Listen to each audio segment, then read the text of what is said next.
Hello, I'm Bob the Booker and welcome to my channel. And as we are in Booker season, here is sort of me talking a little bit about the Booker Prize again, Kelsey Pre's shock, horror, all of those emotions. But essentially, I've done solo reviews of all of the books from the long list, and I think in doing so, it's kind of been an interesting thing, but obviously those are sort of slightly deeper dives into some of the books and kind of a wider feeling. And I did my initial reaction to the shortlist when it was announced. And so this is basically a longer form version of that in terms of really digging into what this this shortlist looks like altogether. And it's kind of a bit of a, just kind of bringing that all together. What has this shortlist been? What does it say? And who do I think or hope will win? And so without further ado, let's get into this. I'm going to go through the authors in alphabetical order by surname. So let's get started. Now, it has been said as a whole that this shortlist has really, the long list really came from a set of stories that were really all about mothers and difficult relationships and those sorts of things. And in some ways, the first up alphabetically sort of bucks that trend, perhaps more than some of the others. It's a book that I think has really divided opinion, and that is Study for Obedience by Sarah Bernstein. And this has been a really interesting one, and I spoke about it in my sort of solo review of this book. I really enjoyed this. I absolutely can also see why people hated it. It's a really divisive book, I think, in many ways, because mostly, I think, because of its writing style. It features this character at the heart of it who is somewhat removed from society around her. And we are kind of given the idea throughout that she's perhaps not fully reliable. Not only, not that she is maybe intentionally sort of trying to be duplicitous for us as the audience, but maybe also that she has a very specific way of looking at the world that is not always mirrored in fact. So, for example, there are many situations where she talks about how being in this new town where her brother has been able to set up this life, but she hasn't really. She is this outsider, and she sort of sees so much of that as being due to other forms of otherness as well. So not only that she doesn't speak or read the language, but also that she is Jewish, and there is this sort of an underlying level of anti-Semitism that is explored through this book. And I think this book does some really interesting things in how it explores that. But what I think is also potentially behind that is then this idea that she has maybe read so many of these things into everyday interactions. So at one point she goes to sign up for some volunteering on a farm, or sort of to learn rather how to do some sort of agricultural things.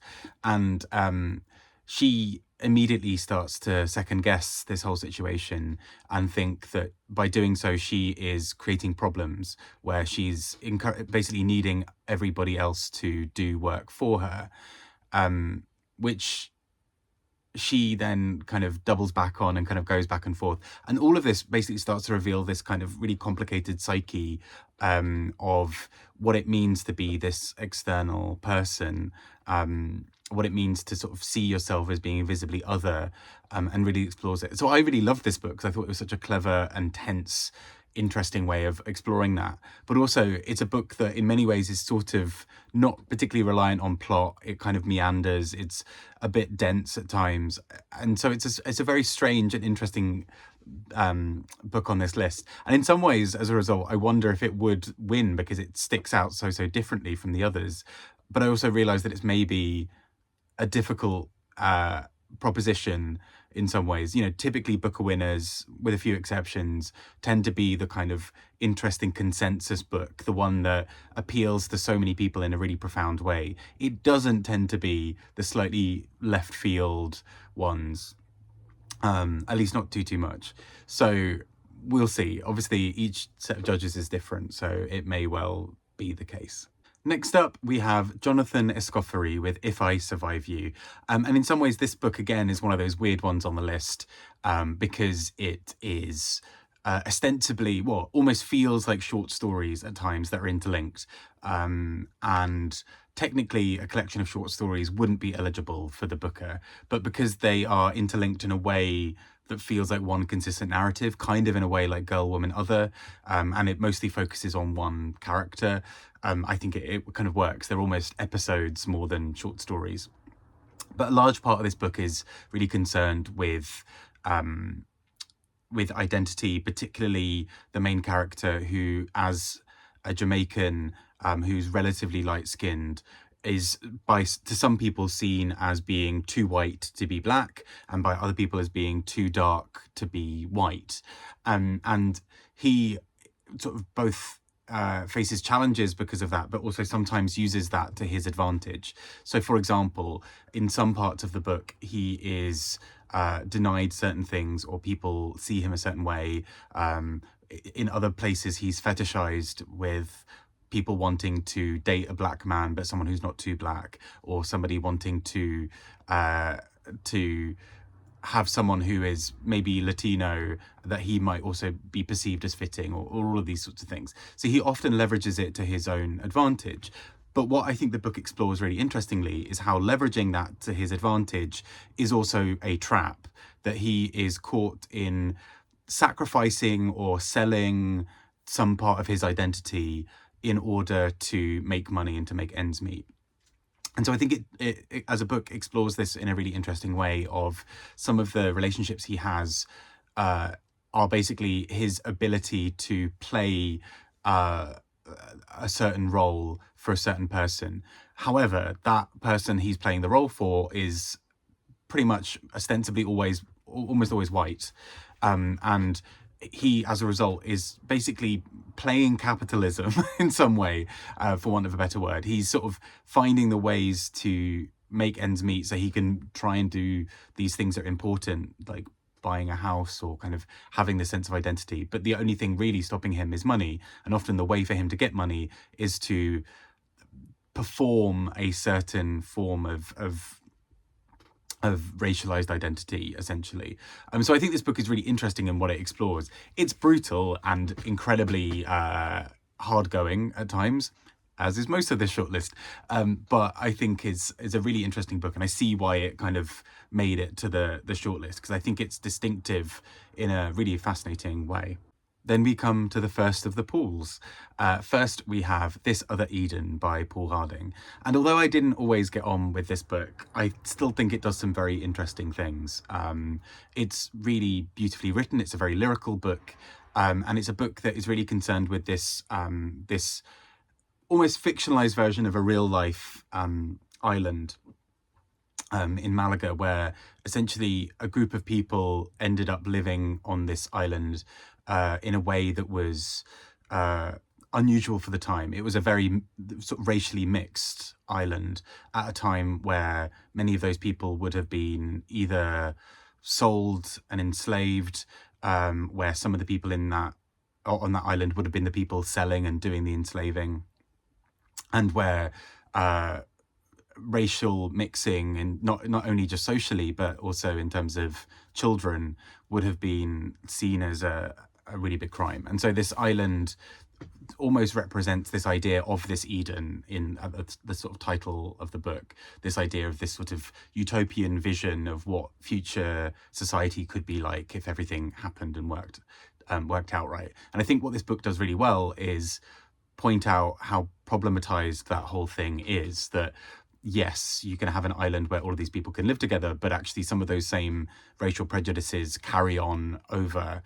People don't so easily forget it. It's not as simple as, great, we're all on an island now, we're all equal. There are elements to which people are still the ones wielding power in a specific way. And I think that's a really complicated thing that this book grapples with very interestingly. It's a book that, yeah, I didn't always get on with. I also don't think I was the best reader for it. I think I was at times a little inattentive with parts of the book. And it's been really interesting seeing comments on the video I put out about this book where people really loved it. And I'm not taking that away from you. I'm really glad that you enjoyed it more than I did. But yeah, I think it's a fascinating book nonetheless, and explores something in quite an interesting way, I think. One pool down, one more. We've got Prophet Song by Paul Lynch. And this is another very brutal book, this time dealing with the ideas around this sort of dystopian state. So yeah, Paul Harding trying to give us this utopia, Paul Lynch very much stuck, very much focused on a dystopia, and this is sort of a future version of Ireland that is basically undergoing a sort of it's in some kind of fascist state, and people are trying to leave. And in so doing, these people are often then up against uh, an incredibly tough and brutal regime that requires many things of them. It, for example, requires people to tell on each other.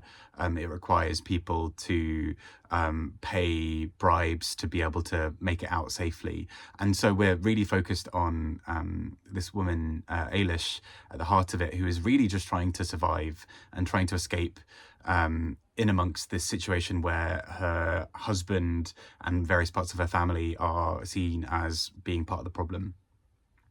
And she just is doing whatever she can to try and make it through, often against some really horrible odds.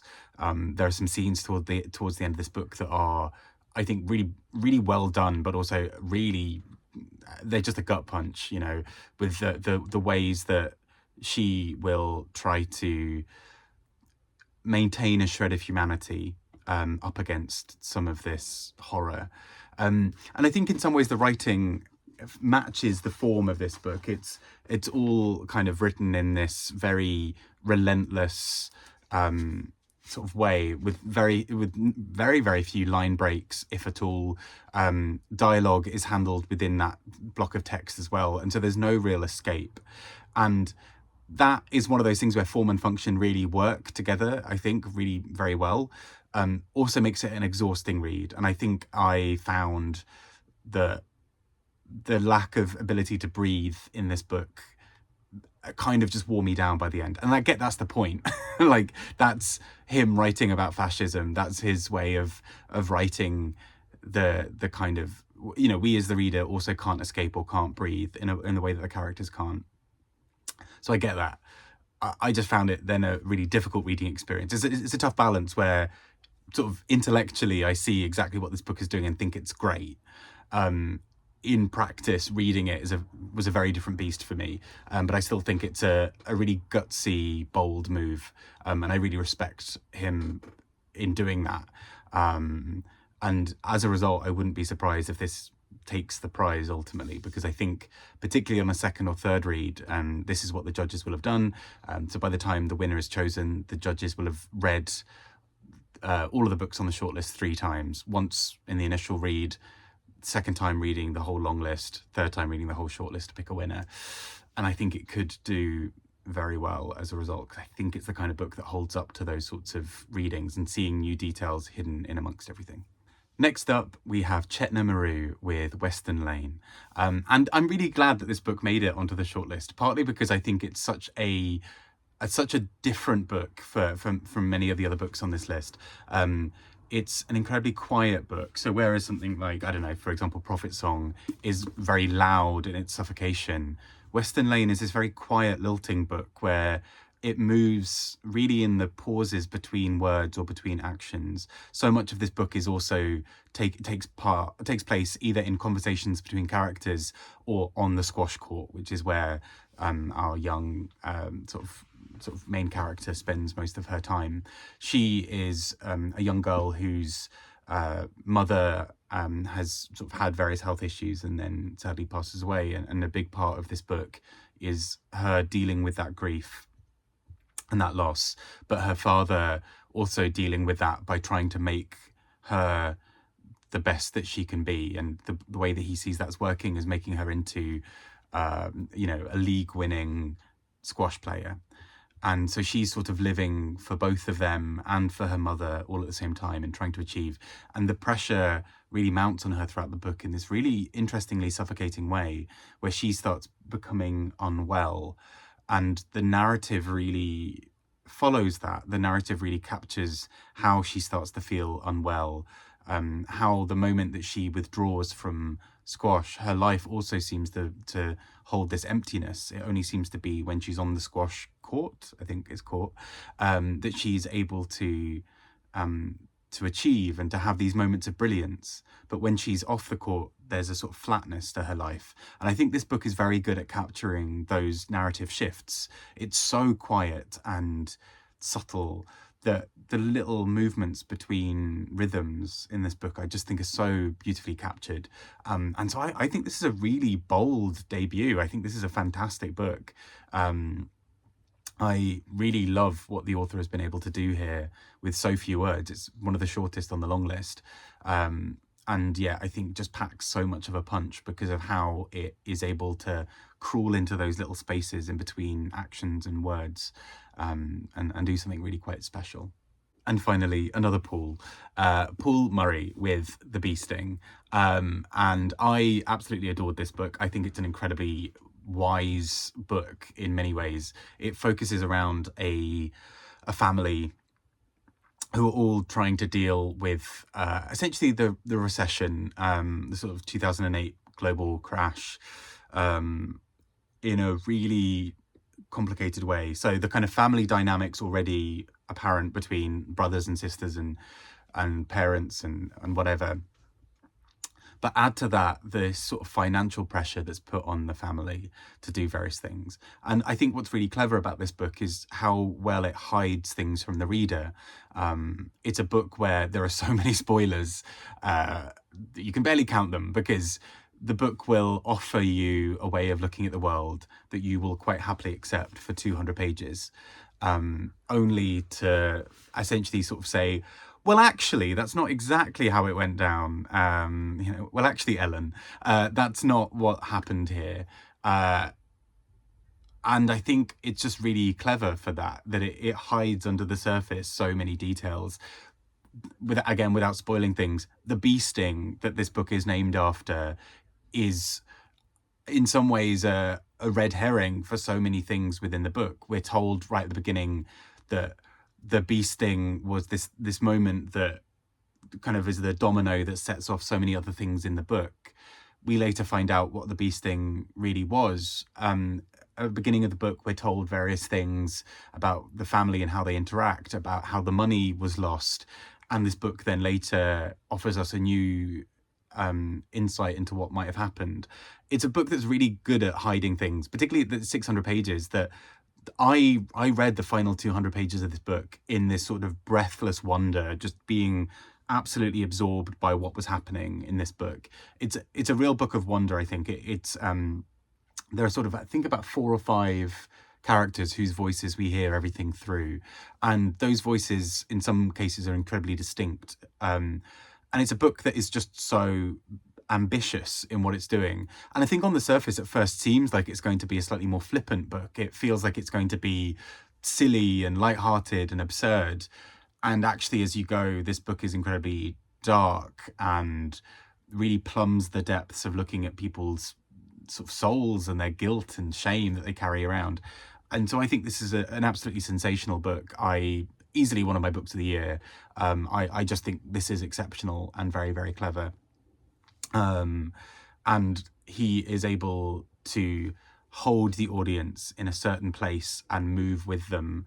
And then suddenly, whoops, we're going over here now. I think it's great. Yeah. So those have been all of the 6 books from the shortlist, and now I guess it's the time to try and pick winners from all of this. Now that the dust has settled after the announcement, I think I've been sort of trying to think about this, and it's a really complicated one, because obviously in theory any of these could win because they've all been shortlisted, and so therefore the judges have seen something in them. I personally think that Paul Murray with The Bee Sting might be right at the top there, and I say this because I think it's probably the easiest book for 5 judges to kind of all agree on. I think I can see some books like Study for Obedience being number 1 with some judges and maybe lower down with others. Whereas I feel like The Bee Sting will be 1 or 2 for most judges. I may be entirely wrong. I probably am. It's also my personal favourite for the win, so maybe I'm biased in how I'm seeing it.